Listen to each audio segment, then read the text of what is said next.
guys. Hi guys.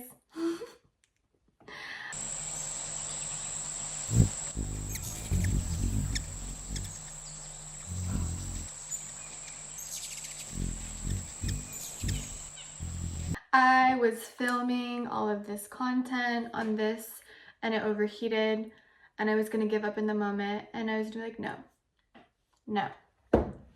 Stay curious, Kaylee. Stay curious, keep filming, grab your iPhone, redo it if you have to. So now we're here. So there's footage on this and I don't know, this just feels more comfortable. I also got these glasses. Should I keep them? Be serious. Are they cute? Do I look like Lily Rose Depp? It was the Scorpio new moon.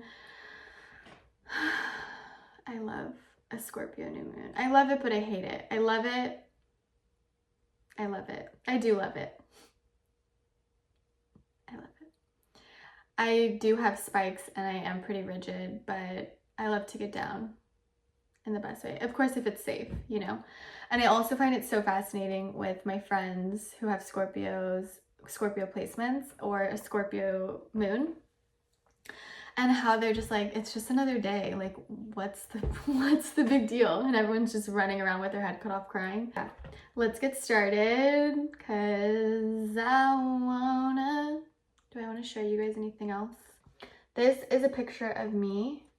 That's me. That's my grandpa, R.I.P. Wayne. This was a field trip that he took me on and we wanted to match. So I wore my Wranglers and my cowgirl shirt.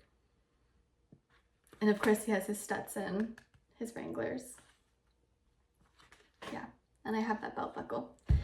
Anyways, that's the sharing for today. So I was prompted right away. Prompted in the morning, writer's circle, which is every Thursday, and it's a free writing hour. You can, again, do stream of consciousness, morning pages. A lot of times people do that. A lot of people are working on their work. It's such a beautiful space. It reminds me of school without the societal structuring of school. Wow. It makes me want to go back to school, but I know school isn't like that. So I hope in the future there are schools that feel like the Bell, or like educational systems that feel like the Bell, because it's such a beautiful space. Jenna did such an amazing job. It's just curated by her, and you can kind of tell her intuitive, all-knowing motherly instincts that kind of get wrapped up in this very special place. So that's where I was in the morning, and they prompted kind of what this Scorpio new moon is representing and what it kind of is going to represent. And the word she brought up was dangerous, or danger. And we were supposed to kind of articulate what generally, like, what we find dangerous. And then of course it can get into more of the intimate parts of dangerous, like what are we so fearful of, or that we think is so dangerous that like it can't even escape our mouths, or we can't even look at it, or we can't even justify it because it's that dangerous, right? So I took it and I ran with it, and I was filled with emotion, even in a public setting, which I try to keep it pretty tight sometimes. I was filled with emotion. I was straight into a contemplative, like, crown chakra, this head heavy space. Instantly, I started writing. I was engrossed by the prompt. Of course, intimacy came up. That's a huge thing for me right now. That's what I feel like is dangerous. I think humans can be really scary sometimes, in so many ways. And so that was kind of like where my head went. And I knew as soon as the writer's circle was over, I wanted more. I knew I wanted to stay more in contemplation, and I knew I needed to. So I graciously told, you know, those around me that I was going to take kind of the day off and stay in that space. And I'm so glad I did. I'm so glad I did. I stayed suspended in the contemplation and the danger of what I thought was intimacy in a metaphorical way, because I don't know if when I describe that contemplation, it's very much like a meditation. It almost feels like a lucid dreaming state. And so within that lucid dreaming state, I'm able to kind of storyboard and have projections sometimes placed up against the wall. I'm able to talk to maybe like, you know, shadowy figures, or, you know, whatever energy wants to come forward. And I'm able to deeply visualize that, very descriptively visualize that. That's been my healing tool. That's why I love somatic therapy so much, because it doesn't really require that much talking. It's just so visual and visceral, and that is just how I operate. So I was able to talk to figures of the past, and it was so beautiful. And I will say it was as deep as like maybe what closure could feel like. And closure is such a special word. I feel like I finally, at the age of where I'm at right now, I finally grasped the whole meaning of closure. I've received it in a past connection. I've understood it. I've even provided it for another human. And I swear to God, it's just like all humans, or at least what I feel, it's like all that we're looking for. It's so simple, but it just takes someone showing up in like their rawest form and being able to articulate it, essentially. And a lot of, you know, with everything going on, communication is far and few in between, you know, and especially authentic communication, one that comes from a place of like just pure innate like authenticity. It's hard. I'm not saying it's easy. It's hard. It takes a lot of, you know, working through your own layers, your own feelings and emotions autonomously, you know, like on your own, to then come to the person and be able to like show up in a mirrored like state, or just in general just show up. And it requires patience. It requires, you know, moving and shifting and being malleable in the moment, because you don't like know how the other person's going to receive what you're saying. And so again, that's like the patience part. But anyways, closure, it's a beautiful thing. I hope if you haven't already, you get to experience that, because it's very healing within itself.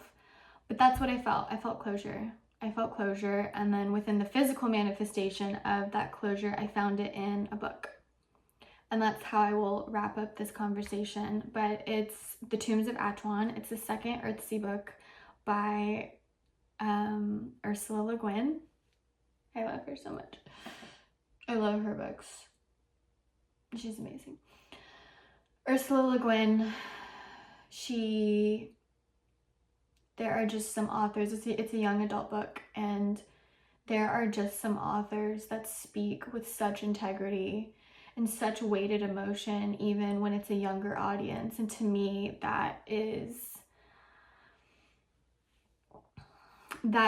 it's necessary. It's not shying away from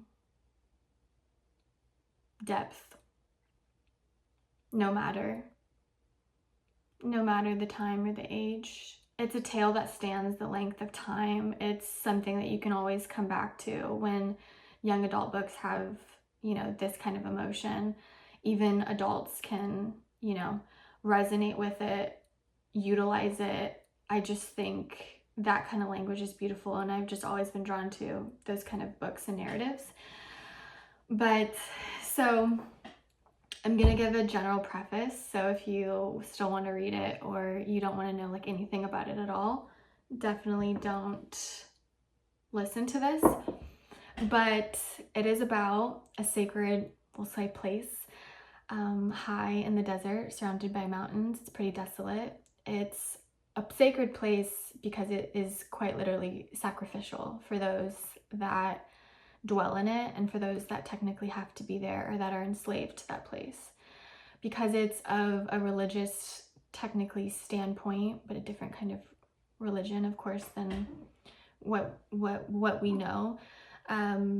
There is a sense of serving and servitude that happens, and they're chosen at a very young age, so technically there is not an option.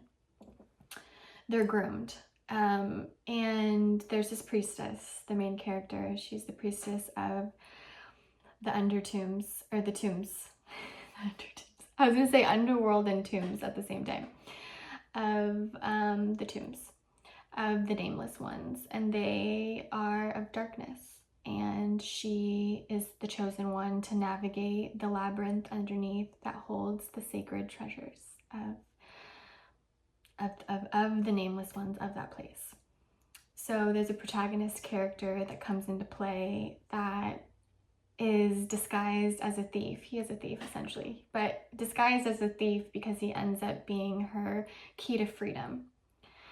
And long story short, she really does, in the end, get to experience the all-knowing word freedom.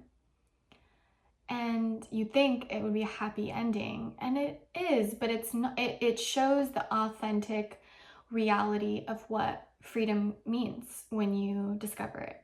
When you discover the all-knowing sense of what freedom is, it's probably after a long time of sacrificing, of maybe doing things that are evil, maybe doing things that are out of character.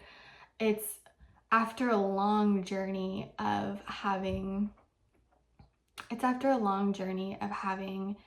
to break free, to be in survival, to be defensive, to, again, do very harsh, realistic things. Freedom doesn't just come just because.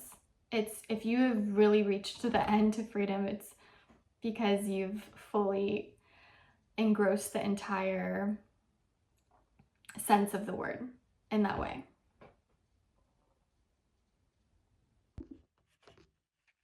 Okay, I had to get the quote that I wanted to read, but yes, freedom. She was able to experience the entirety of what freedom means, and you felt it. I felt it. I've never experienced that all-encompassing sense of freedom yet, but it's weighted, it's heavy, and I'm gonna read, because I think this is just so beautifully written that it'll help kind of round this up a bit. But it says, he says, okay, are you guys ready? I'm gonna read to you. Now, he said, now we're away. Now we're clear. We're clean gone, Tanar. Do you feel it? She did feel it. A dark hand had let go its lifelong hold upon her heart, but she did not feel joy as she had in the mountains. She put her head down in her arms and cried, and her cheeks were salt and wet.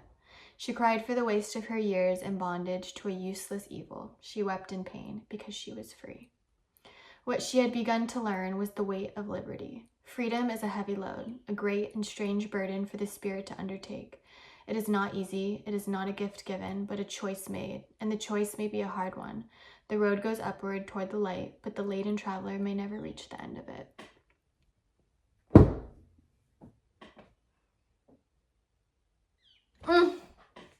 That's just enough said. It's enough said. It's enough said. There's moments of freedom, there's fragmented parts of freedom, and then there's the all-encompassing freedom that I feel like this character in this book experienced. Souls are free. On earth, it doesn't seem that way, but it is. I think there's so much monumental freedom in little moments of life, one being closure. I think that's the gift of freedom. I think that's the gift of karmic freedom, of release. And I think there's an all-encompassing type of freedom that we can experience.